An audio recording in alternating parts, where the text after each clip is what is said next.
تو پھر یہ کہنا پڑے گا کہ وہ علم و تحقیق کی شاہراہ چھوڑ کر ظن و تخمین کی پگڈنڈی پر چلے گئے، اور انہوں نے یہ بات بھی بھلا دی کہ ان کا ابتدائی تعلیمی نشو و نما امام ابو حفص کبیر بخاری جو امام اعظم ابو حنیفہ کے شاگرد تھے کہ حلقہ درس کی رہین منت ہے،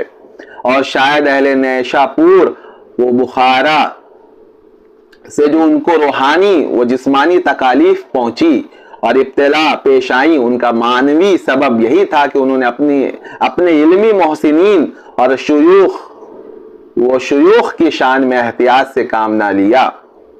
جو خود ان کی شان کے بھی مناسب نہ تھا۔ اللہ تعالی ہم سے اور ان سے مسامحت کا معاملہ فرمائے، آمین۔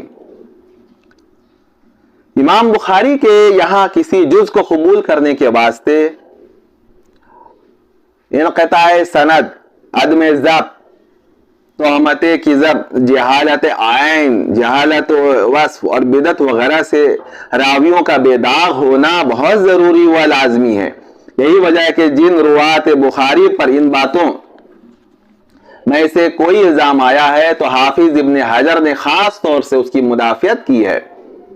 حافظ ابن حجر جو ہے امام بخاری کے بہت سی جہاں پہ کمزور پڑے ہیں امام بخاری، تو ان کا دفاع انہوں نے کیا ہے اور یہ کیا ہے۔ لیکن ان سب شرائط و احکام کی پابندی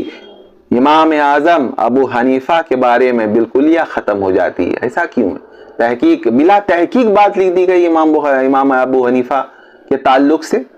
اور باوجود تمام نقائص و علل کے امام صاحب کے بارے میں کذابین و گمراہوں کی روایات کے قبول و نشر کا سلسلہ جائز رکھا جاتا ہے۔ اتنے بڑے امام الائمہ کے حق میں، جن کو ہر دور کے 2/3 افراد، 1/3 افراد، تقریباً نصف بھی سمجھ لیں کہ افراد امت نے اپنے دین میں امین و امام یقین کیا، امام بخاری جیسے ذلیل القدر امام کو محتاط رہنا زیادہ موضوع تھا۔